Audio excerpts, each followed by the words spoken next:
الحمدللہ رب العالمین الصلاۃ والسلام علی خاتم النبیین۔ بہت بہت شکریہ آپ لوگوں کا جوائن کرنے کا۔ آج جو ہمارے پاس پریزنٹر ہیں وہ ڈاکٹر عامر سجاد ہیں۔ یہ ہمارے دوست بھی ہیں اور ہمارے کلاس فیلو بھی ہیں۔ 1986 میں انہوں نے ڈاؤ میڈیکل کالج سے گریجویشن کیا تھا، پھر یہ 1989 میں یو کے آ گئے تھے، اور اس کے بعد انہوں نے 1992 کے اندر اپنا MRCP کا امتحان پاس کر کے اور اوبیسلی میڈیسن کی پریکٹس کرتے رہے، اور گیسٹرونٹرولوجی میں ان کا خاص انٹرسٹ ہے، اور پچھلے تقریباً 12 سال سے ایز اے کنسلٹنٹ کام کر رہے ہیں یو کے اندر۔ کرنٹلی یہ کیٹرنگ جنرل ہاسپٹل میں ہیں۔ تو ان کا یعنی جو فیلڈ آف انٹرسٹ ہے وہ ہے ہی معدے کی اور آنتوں کی بیماریاں، جگر کی بیماریاں۔ تو میں نے ان سے ریکویسٹ کی تھی کہ یہ چیزیں یقیناً بہت کامن ہیں اور بہت بڑا حصہ ہے ہماری میڈیسن کے اندر اس کا۔ تو انہوں نے مطلب اس بات پہ میں شکر گزار ہوں کہ ایکسیپٹ کیا میری ریکویسٹ کو۔ تو آج اپنے اس سیریز کا پہلا لیکچر پریزنٹ کر رہے ہیں، تو میں ان کو دعوت دیتا ہوں کہ شروع کریں۔ جزاک اللہ خیر عامر۔ السلام علیکم، بسم اللہ الرحمن الرحیم۔ سب سے پہلے تو میں اپنے فرینڈ اور کولیگ ڈاکٹر ضیاء الدین خان کا شکریہ ادا کروں گا کہ انہوں نے مجھے یہ موقع دیا، انوائٹ کیا، اور آپ کی شکریہ آپ کی انٹروڈکشن کا۔ اور میں نے اپنی جو پریزنٹیشن ہے، میں نے سوچا کہ سب سے پہلے ہم لوگ شروع کرتے ہیں اپنا پروگرام گیسٹرو ٹاپک پہ۔ سب سے جو کامن پرابلم ہے اس کو میں ڈسکس کرنا چاہ رہا تھا۔ تو میں نے یہ ٹاپکس اس وجہ سے چنا ہے شروع میں کہ یہ بہت ہی کامن پرابلم ہے۔ گیسٹرو ایسوفیجیل ریفلکس ڈیزیز ہم کو انگلش میں کہتے ہیں، اور ڈسپیپسیا ایک اور پرابلم ہے۔ اس کو اگر اردو میں کہیں تو گیسٹرو ایسوفیجیل ریفلکس ڈیزیز کے معنی ہیں کہ اسٹامک کی جو ایسیڈیٹی ہے وہ ہمیں اس سے سمٹم شروع ہو جاتے ہیں، اور ڈسپیپسیا جو ہے یہ ایک بڑی جنرلائز ٹرم ہے جس میں بہت سے سمٹم آ جاتے ہیں گیسٹرنٹرولوجی کے۔ اس میں ایسیڈیٹی بھی آ جاتی ہے، اور بہت زیادہ سمٹم ہوتے ہیں۔ تکلیف ہوتی ہے معدے کے ایریا میں، ڈسکمفرٹ جسے ہم کہتے ہیں، سویلنگ۔ لوگ اکثر ہمارے پاس پیشنٹ آتے ہیں جو کہتے ہیں کہ گیس ہو رہی ہے اسٹامک میں، یا ڈکار بہت زیادہ آ رہے ہیں، یا کانسٹنٹلی ان کو انڈائجیشن ہوتی ہے اور لگتا ہے کہ کھانا ہضم نہیں ہو رہا۔ تو یہ بہت ہی وائڈ ٹاپک ہے۔ تو شروع میں تو میں نے سوچا کہ میں اس کو پریزنٹ کروں گا ایک ہی گو میں، لیکن جب میں نے دیکھا تو یہ اٹس ناٹ جسٹ پاسبل، تو ہم نے اس کو دو میں ڈیوائڈ کر دیا ہے۔ انشاءاللہ نیکسٹ ویک میں ڈسپیپسیا پہ آپ کو تھوڑی انفارمیشن دوں گا۔ آج ہم لوگ جو ہے بات کریں گے گیسٹرو ایسوفیجیل ریفلکس کی۔ تو لیٹس اسٹارٹ۔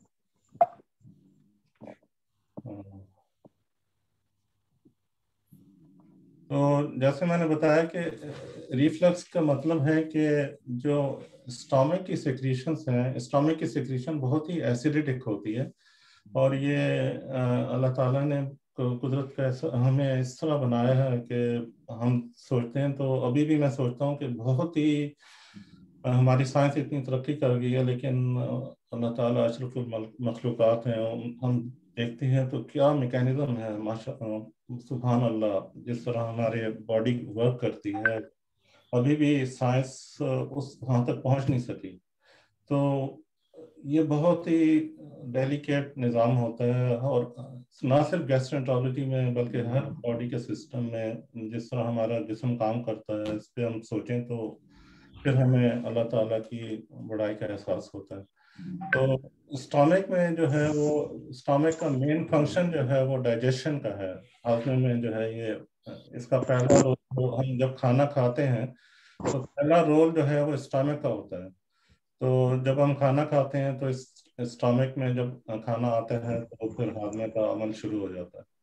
تو اگر گیسٹرک سیکریشن واپس فوڈ پائپ میں، کھانے کی نالی میں آنا شروع ہو جائے تو اس سے پھر سمٹم ہوتے ہیں جسے ہم کہتے ہیں گیسٹرو ایسوفیجیل ریفلکس سمٹم، یعنی کہ ایسیڈیٹی کے سمٹم شروع ہو جاتے ہیں۔ اب اس میں نہ صرف گیسٹرک ایسڈ کی وجہ سے ریفلکس ہوتا ہے بلکہ اور بھی سیکریشنز ہوتی ہیں اسٹامک میں جو اس میں کنٹریبیوٹ کر سکتی ہیں۔ اس میں ایون جو چھوٹی آنت میں سیکریشنز ہوتی ہیں، لیور سے آ رہی ہوتی ہیں، اس کو ہم بائل کہتے ہیں۔ وہ بھی بعض اوقات اوپر آ جاتا ہے، اس کی وجہ سے ریفلکس شروع ہو جاتا ہے. اور بہت سے انزائم اسٹامک سیکریٹ وہ بھی اس میں موجود ہوتے ہیں. تو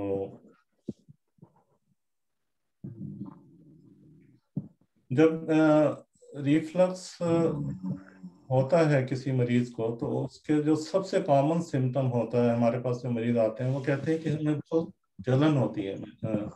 اور ٹپیکل جو جگہ ہوتی ہے جلن کی وہ یہاں پہ سینٹر میں ہوتی ہے. بریسٹ جو بون ہوتی ہے اسٹرنم کہتے ہیں اس کے پیچھے. اور ایسیڈک قسم کی بہت ہی تیزابیت قسم کی جلن ہوتی ہے. کچھ اور اس کی جو سیویرٹی ہے جو اس کا وہ بہت ہی ویریبل ہے. کچھ لوگوں کو معمولی ہوتی ہے، کچھ لوگوں کو اتنی زیادہ ہوتی ہے کہ پوری ان کی گردن تک چلی جاتی ہے یہ سمٹم. اور اس کی وجہ سے جو ہے وہ بہت ہی یہ ڈسٹریسنگ سمٹم ہوتا ہے. بہت ہی اس سے لوگوں کی جو کوالٹی آف لائف ہے افیکٹ ہو سکتی ہے. بعض اوقات جو ہے یہ جلن کے علاوہ بھی اس بہت ہی اے ٹیپیکل طریقے سے چیسٹ پین ہو سکتا ہے اس میں مریض کو. تو جلن نہیں ہوتی لیکن بعض اوقات یہاں پہ آ کے کچھ مریض ہمارے پاس آتے ہیں کہتے ہیں کہ جی یہاں پہ درد ہو رہا ہے. تو جب کوئی مریض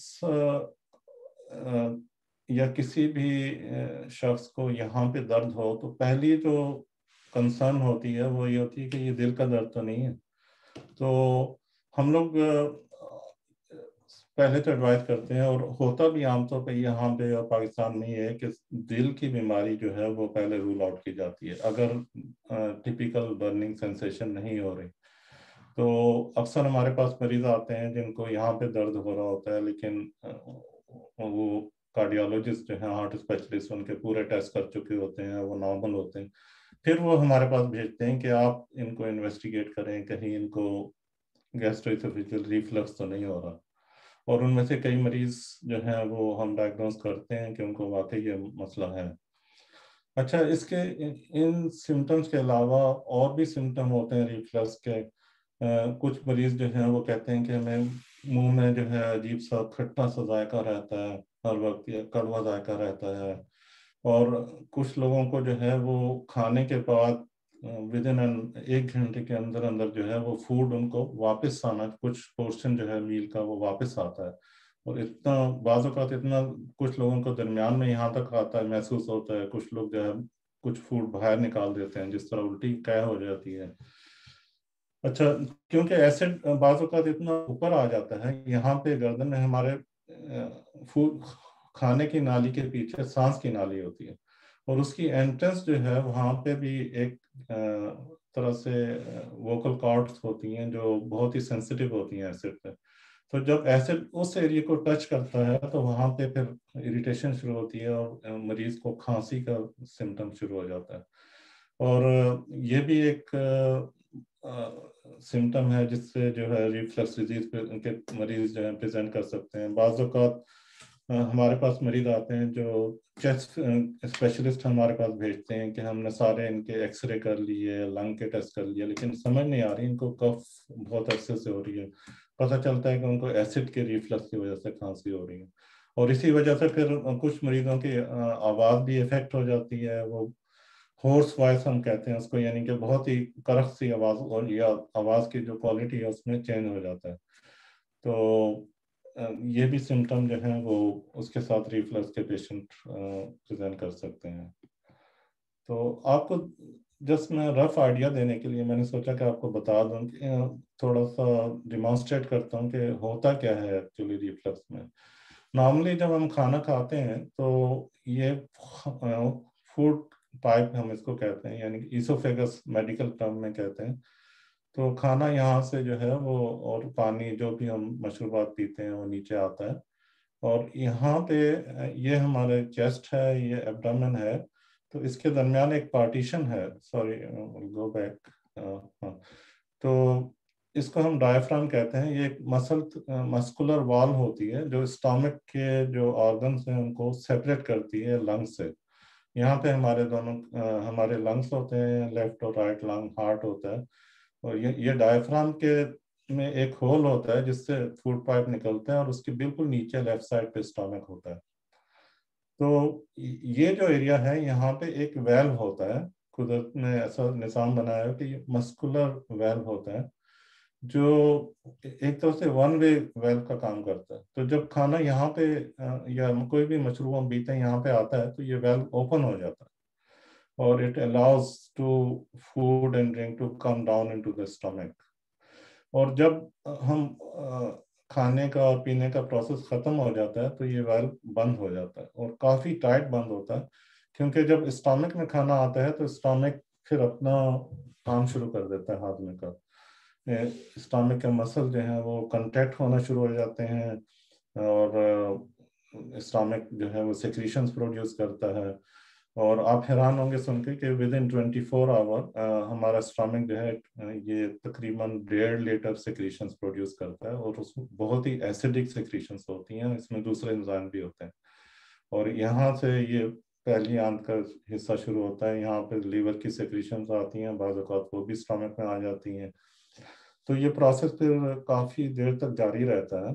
تو ریفلکس میں یہ ہوتا ہے کہ جو کہ نارمل نہیں ہے آبویسلی, کہ جو اسٹامک جب اپنا کام شروع کرتا ہے ہاضمے کا تو ایسڈ سیکریشن اور اسٹامک کے جو کنٹینٹس ہیں جیسے میں نے کہا بعض اوقات فوڈ بھی وہ واپس آنا شروع ہو جاتے ہیں یہاں پہ. تو اس کی وجہ کیا ہوتی ہے؟ اس کی وجہ مین وجہ یہ ہوتی ہے کہ یہ جو ویلو ہم نے دیکھا تھا پچھلی سلائڈ میں یہ ذرا اتنا ٹائٹ نہیں رہتا, اور یہ کمپلیٹلی بند نہیں ہوتا, تو اس کی وجہ سے آتا ہے. ایک اور وجہ یہ کہ بعض مریضوں کے جو اسٹامک ہے وہ نارمل سے زیادہ ایسڈ پروڈیوس کرتا ہے اور وہ ایسیڈیٹی بھی لیک ہو کے ویلو سے یہاں پہ اوپر آ جاتی ہے. تو ایک کنڈیشن ہوتی ہے وہ کامنلی ہم لوگ ڈائگنوز کرتے ہیں, اس کو ہائٹس ہرنیا کہتے ہیں. تو ہائٹس ہرنیا میں یہ ہوتا ہے کہ اسٹامک کا کچھ پارٹ ڈائفرام کے اس ہول سے اوپر سے ہرنیٹ ہو کے نکل کے چیسٹ کی کیویٹی میں آ جاتا ہے. تو جب ہائٹس ہرنیا ہوتا ہے تو آبویسلی یہ ویل جو ہے اوپر موو ہو جاتا ہے اور اتنا افیکٹو نہیں رہتا, کیونکہ اس ویل کی جو ٹائٹ ہونے میں ڈائفرام کے مسل بھی ہیلپ کرتے ہیں. تو جب ڈائفرام اوپر سے اوپر آ جاتا ہے تو پھر یہ کافی ان افیکٹو ہو جاتا ہے. تو جن مریضوں کو ہائٹس ہرنیا ہوتا ہے تو ان کو ریفلکس کا پرابلم زیادہ ہوتا ہے. اور جب مریض بائی دا ٹائم ہمارے پاس ریفر ہو کے آتے ہیں اور ہم ٹیسٹ کرتے ہیں تو وہ جو شروع کی ٹریٹمنٹس ہیں ان سے گزر چکے ہوتے ہیں, ان کے جو عام ڈاکٹر ہیں, جنرل پریکٹیشنر, یا کچھ مریض خود کو اپنے آپ سے بھی ٹریٹ کرتے ہیں, تو ان کے سمٹم جو ہیں وہ امپروو نہیں ہوتے, تب ہم ان کے ٹیسٹ کرتے ہیں. تو یہ جو گروپ ہوتا ہے مریضوں کا جن کے پرولونگ سمٹم ہوتے ہیں, ان میں جب ہم ٹیسٹ کرتے ہیں تو ہم بہت کامنلی ہائٹس ہرنیا جو ہم ڈائگنوز کرتے ہیں. تو جیسا میں نے ابھی پچھلی سلائیڈ میں آپ کو بتایا کہ اس کی مین وجہ جو ہے وہ ویکنیس ہوتی ہے ویلو کی, اس کی وجہ سے آتا ہے. ہائٹس ہرنیا ہوتا ہے اور ایسیڈیٹی کی وجہ سے. اچھا, کچھ اب ہر شخص کو تو نہیں ہوتا ریفلکس, لیکن ریفلکس میں آپ کو بتاؤں کہ یہ بہت ہی کامن کنڈیشن ہے. اتنی کامن ہے کہ آپ ہارڈلی آپ پاپولیشن میں دیکھیں, نہ صرف یورپین کنٹریز میں, ویسٹرن ورلڈ میں, بلکہ ہمارے ملکوں میں, پاکستان میں بہت ہی کامن ہے. ہر دوسرے شخص کو اس کے سمٹم ہوتے ہیں. آپ میرا نہیں خیال کہ شاید ہی کوئی شخص ہو جس کو کبھی بھی یہ سمٹم نہ ہو. کچھ لوگوں کو بہت ہی اوکیجنلی انہوں نے ایکسپیرینس کیا ہوتا ہے جب وہ کسی دعوت میں جاتے ہیں یا ان یوزول کھانا کھاتے ہیں, ان کو ایسیڈیٹی کے سمٹم ہوتے ہیں. لیکن جو مین جو ورنگ سمٹم ہوتا ہے اگر یہ کنٹینیوس ہو یا فریکوینٹلی ہو, تو اس میں جن کو بہت زیادہ سمٹم ہوتے ہیں, جن کو یہ ریفلکس ڈیزیز ہوتی ہے, ان کو کچھ رسک فیکٹرز ہوتے ہیں. ایک رسک فیکٹر تو ہم نے ابھی ڈسکس کیا, ہائٹس ہرنیا ہوتا ہے. اس کے علاوہ موٹاپا جو ہے وہ بھی اس میں, جو مریض جن کو موٹاپے کی شکایت ہوتی ہے, جن وزن زیادہ ہوتا ہے جن کا, ان میں اس کا رسک زیادہ ہوتا ہے. اس کی وجہ یہ ہوتی ہے کہ پیٹ میں ٹو مچ فیٹ ہے اور پریشر زیادہ ہوتا ہے. اسٹامک کے کنٹینٹس, اسٹامک کو اسپیس نہیں ملتی اتنی کہ وہ اپنا کام جو ہے وہ آرام سے کر سکے, تو پریشر زیادہ بڑا ہوتا ہے. اور عام طور پہ جو اوبیس پیشنٹ ہوتے ہیں ان میں ہائٹس ہرنیا بھی زیادہ کامن ہوتا ہے. پھر کچھ فیکٹرز ہیں جو ہمارے لائف سٹائل میں ہوتے ہیں. فار ایگزامپل اسموکنگ جو ہے اس کا بہت اسموکرس میں یہ زیادہ کامن ہوتا ہے یہ کنڈیشن. اسموکنگ کی وجہ سے یہ ہوتا ہے کہ اسموکنگ 3 طرح سے اس رسک فیکٹرز میں کنٹریبیوٹ کرتی ہے. ایک تو یہ ہے کہ جو ویلو ہم نے دیکھا تھا نیچے وہ اس کے مسلس تھوڑے ریلیکس ہو جاتے ہیں جب ہم نکوٹین کی وجہ سے. دوسرا یہ کہ اسٹامک میں یہ ایک طرح سے نکوٹین اور جو ہے یہ ایک طرح سے اریٹنٹ کا کام کرتی ہے اور ایسیڈیٹی بڑھا دیتی ہے اسٹامک میں. تیسرا فیکٹر یہ اسموکنگ یہ کرتی ہے کہ ہم جو سلائیوا ہے ہمارا جو تھوک ہے اس میں اینٹی ایسڈ پراپرٹیز ہوتی ہیں اور جو اسموکرس ہوتے ہیں خاص طور پہ ہیوی اسموکر ان میں سلائیوا کی جو پروڈکشن ہے وہ کم ہو جاتی ہے. تو وہ جو بفرنگ جو ایفیکٹ ہوتا ہے نا سلائیوا کا وہ بھی کم ہو جاتا ہے. تو سگریٹ نوشی جو ہے یہ اس میں کنٹریبیوٹ کرتی ہے. اس کے علاوہ کیفین جو لوگ بہت زیادہ چائے اور کافی پیتے ہیں کیفین کا بھی یہی افیکٹ ہوتا ہے. ویلو کی جو مسلس ہیں ان کو ریلیکس کر دیتی ہے اسٹامک ایسڈ پروڈیوس کرتی ہے اور خاص طور پہ ویسٹرن ورلڈ میں جو ہے وہ الکوہل جو ہے یہ بھی ایک فیکٹر ہے. فیٹی فوڈ جو ہے یہ جو فرائڈ فوڈ کھاتے ہیں لوگ زیادہ اور چربی والا کھانا یا اس کی وجہ سے جو ہے وہ اسٹامک میں پروڈکشن ایسڈ کی زیادہ ہوتی ہے اور اس کی وجہ سے جو ہے یہ رسک فیکٹر یہ بھی ایک امپورٹنٹ رسک فیکٹر ہے. اچھا فوڈ میں ہے کچھ فوڈ ہوتے ہیں وہ زیادہ ان کی وجہ سے زیادہ ایسیڈیٹی ہوتی ہے اسٹامک میں ریفلکس کا رسک زیادہ ہوتا ہے. ان میں خاص طور پہ مسالہ دار جو چیزیں ہوتی ہیں جو ایون جو ہمارے کھانے گھر میں پکتے ہیں یا باہر سے کھاتے ہیں سالن اس میں اگر بہت زیادہ مسالے ڈلے ہوں. اچھا ٹماٹر آپ سن کے حیران ہوں گے ٹماٹر میں جو ہے اس میں بھی ایک خاصیت ہوتی ہے کہ ایسیڈیٹی اسٹامک میں بڑھا دیتے ہیں. اگر کھانے میں زیادہ ٹمیٹوز ہوں یا ٹمیٹو جوس ہو تو اس سے ایسیڈیٹی بڑھ جاتی ہے. اس کے علاوہ کافی جو فوڈ ہوتے ہیں وہ خود ایسیڈیٹک ہوتے ہیں خاص طور پہ سٹرس فروٹ جو جس کو ہم کہتے ہیں اورنج اور اس گروپ میں جتنے بھی فوڈ ہوتے ہیں وہ ان سے ایسیڈیٹی بڑھ جاتی ہے. پیاز اور لہسن جو ہیں یہ بھی ریفلکس ڈیزیز کا ایک رسک فیکٹر ہوتے ہیں ان سے ایسیڈیٹی اسٹامک میں بڑھتی ہے.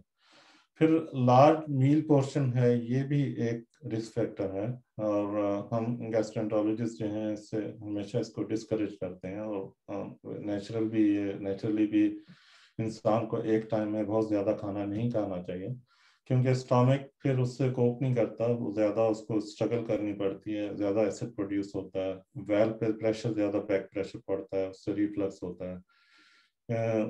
تو یہ بھی ایک رسک فیکٹر ہے. اور ٹائم آف ایون جو خاص طور پہ جو شام کے کھانے کا ٹائم ہے ویسے تو کھانے کے ٹائمنگ ہم ایڈوائز کرتے ہیں کہ ریگولر ہونے چاہیے انسان کی روٹین میں لیکن خاص طور پہ شام کا کھانا جو ہے یہ ریفلکس ڈیزیز میں کافی امپورٹنٹ ہوتا ہے کیونکہ اکثر مریض جن کو خاص طور پہ بہت زیادہ ریفلکس سمٹم ہوتے ہیں ورس سمٹم جو ہوتے ہیں رات کو ہوتے ہیں جب وہ لیٹتے ہیں یا بیڈ پہ جاتے ہیں سونے کے لیے تو اس وقت بہت زیادہ ہوتے ہیں یا رات کے کھانے کے بعد. تو جو شام کا کھانا ہے جو لوگ بہت لیٹ کھاتے ہیں یا لیٹ نائٹ میں کھاتے ہیں اس کے بعد لیٹنے یا سونے چلے جاتے ہیں تو ان کو زیادہ رسک ہوتا ہے کھانے ریفلکس کا کیونکہ جب ہم لیٹتے ہیں تو ریفلکس کا رسک آبویسلی انیٹمی کی وجہ سے پوسچر کی وجہ سے زیادہ بڑھ جاتا ہے.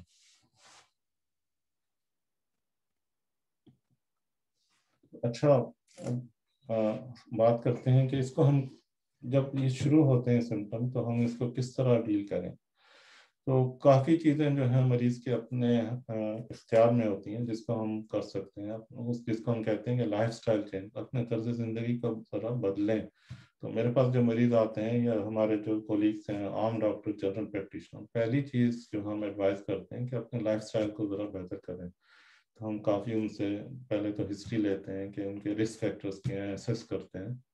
اگر اسموکنگ کرتے ہیں تو ہم کو سختی سے منع کرتے ہیں کہ آپ اسموکنگ بند کریں. نہ صرف یہ باقی ہیلتھ کے پرابلمس کے لیے رسک فیکٹر ہے بلکہ آپ کے جو ریفلکس سمٹم ہو رہے ہیں ان میں بھی اسموکنگ کا بہت حصہ ہے. اور اپنی جو فوڈ ہیبٹس ہیں ان کو ذرا امپروو کریں. ایک ٹائم میں جو ہے وہ زیادہ کھانا نہ کھائیں چھوٹے میلز پورشن لیں ایک ٹائم میں بے شک آپ زیادہ فریکوینٹلی لے لیں لیکن ایک ٹائم میں زیادہ نہ کھائیں، اور ٹائمنگ جو ہے ان کو ریگولر رکھیں. خاص طور پہ جو رات کا کھانا ہے وہ بہت لیٹ نہ کھائیں، اس میں کچھ گیپ دیں لیٹنے سے پہلے، سونے سے پہلے. پھر کچھ مشروبات جو ہیں ان سے ہم منع کرتے ہیں، خاص طور پہ اگر کوئی مریض ہے وہ بہت زیادہ دن میں چائے اور کافی پیتا ہے، ہم کہتے ہیں اس کو کم کر دیجیے. فزی ڈرنکس جیسے کوکا کولا یا کوئی بھی کاربونیٹڈ ڈرنکس ہوتے ہیں، ان میں بھی ہوتی ہے یہ خاصیت کہ یہ اسٹمک میں زیادہ ایسیڈیٹی پروڈیوس کرتے ہیں، اس سے ہم منع کرتے ہیں. سٹرس فروٹ کے جوسز سے منع کرتے ہیں، ٹومیٹو جوس سے. اور الکوہل یہاں پہ خاص طور پہ یہاں پہ جو ہمارے پاس مریض آتے ہیں کافی لوگ زیادہ الکوہل پیتے ہیں یا ماڈریٹ میں، ان کو ہم کہتے ہیں کہ بہت کم کر دیں یا بند کر دیجیے، تو اس سے کافی فرق پڑ جاتا ہے. پھر ہر انسان جو ہے وہ ڈفرینٹ ہوتا ہے، مطلب مختلف فیکٹرز ہوتے ہیں. کچھ لوگ جو ہیں وہ ایون زیادہ کھانا لیٹ کھاتے ہیں، ان کو نہیں ہوتا، لیکن پھر بھی ان کو کسی اور وجہ سے ہو رہا ہوتا ہے. تو ہم کہتے ہیں کہ یا جن کھانوں کی میں نے آپ کو لسٹ بتائی تھی پچھلی سلائیڈ میں، ان کھانوں کے علاوہ بھی کئی لوگوں کو بہت سینسیٹیوٹی اور فوڈ فیکٹرز ہیں. خاص طور پہ جب ہم نیکسٹ ویک بات کریں گے ڈسپیپسیا میں تو اس میں پھر دوسرے کھانوں کا بھی ذکر آئے گا. لیکن ہم مریض کو پھر اگر عام جو کھانے کی ہیبٹس ہیں اس سے بھی فائدہ نہ ہو تو ہم کہتے ہیں کہ آپ ایک فوڈ ڈائری مینٹین کریں، اور دیکھیں کہ آپ کو کیا چیز کھانے سے یا کس ٹائم کھانے سے زیادہ سمٹم ہوتے ہیں، تو پھر اس کو ایوائڈ کر کے دیکھیں. پھر ایک اور جو ہم ایڈوائز کرتے ہیں وہ ریگولر ایکسرسائز ویسے بھی ہیلتھ کے لیے مفید ہے، اور اس سے جو آپ ریگولر ایکسرسائز ہیں آبویسلی اس سے پھر وزن کم کرنے میں بھی مدد مل جاتی ہے. تو ہم انکریج کرتے ہیں، پیشنٹ کو کہتے ہیں کہ آپ ریگولر روزانہ ایکسرسائز کریں اور اپنا وزن جو ہے وہ کم کرنے کی کوشش کریں. پھر جیسا میں نے ذکر کیا تھا کہ جب رات کو یہ سمٹم بہت ورس ہوتے ہیں تو جب مریض لیٹتا ہے بیڈ میں تو بہت زیادہ ہارٹ برن ہوتا ہے. کچھ مریضوں کو اتنا شدید ہوتا ہے کہ ان کی نیند افیکٹ ہوتی ہے اور وہ سوتے ہوئے اٹھ جاتے ہیں، اس کی وجہ سے کھانسی ہوتی ہے ان کو، یہ جلن ہو رہی ہوتی ہے، اور کیونکہ نیند پھر ان کی پوری نہیں ہوتی تو پھر یہ ایک سائیکل شروع ہو جاتا ہے. اگلے دن وہ تھکے ہوتے ہیں، اسٹامک جب انسان تھکا ہوتا ہے اسٹریس میں ہوتا ہے تو اسٹامک اور ایسڈ پروڈیوس کرتا ہے، تو ایک طرح سے یہ وشس سائیکل شروع ہو جاتا ہے. تو نیند کو بہتر بنانے کے لیے، ریفلکس کو رات کو کنٹرول کرنے کے لیے بعض اوقات ہم اتنا اسٹیم ایڈوائز کرتے ہیں کہ اپنے جو سر کا ہے، جو سرہانے کا حصہ سائڈ ہے بیڈ کی، اس کو اوپر رکھیں. شروع میں تو کہیں گے کہ 2 تکیے لے لیں ایک کی جگہ.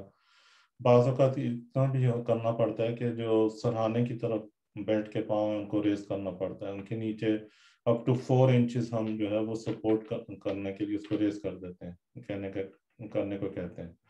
تو اس سے کچھ مریضوں کو کافی فائدہ ہو جاتا ہے. تو یہ میں نے اپنے آفس میں بھی فوٹو لگائی ہے، اس میں یہ ہماری برٹش سوسائٹی نے پبلش کی تھی. تو بیسیکلی اس میں یہی ایڈوائز ہے کہ لائف سٹائل کے لیے، تو جیسے یہاں پہ لکھا ہے کہ اڈاپٹ سینسیبل لائف سٹائل، اپنا لائف سٹائل جو ہے اس کو بہتر بنائے تو آپ کا ریفلکس جو پرابلم ہے وہ کافی امپروو ہو جائے گا. تو کھانا جو ہے وہ آپ ایک ہی وقت پہ روزانہ کھائیں، ریگولر میل باقاعدگی سے کھائیں. یہ نہیں کہ کبھی آپ شام کو کھا رہے ہیں، کبھی صبح کو کھا رہے ہیں، اور ڈفرینٹ ٹائمز میں.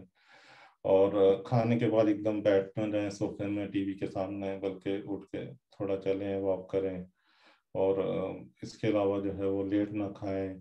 اپنے مشروبات جو ہیں ان کی طرف غور کریں، الکوہل کو کم کر دیں، کیفین کو کم کریں، روزانہ ریگولر ایکسرسائز کریں اور وزن کم کرنے کی کوشش کریں.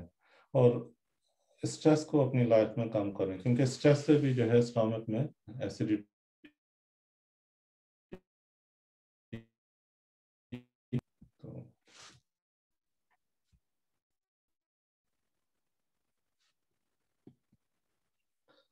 ہاں، جب لائف سٹائل تو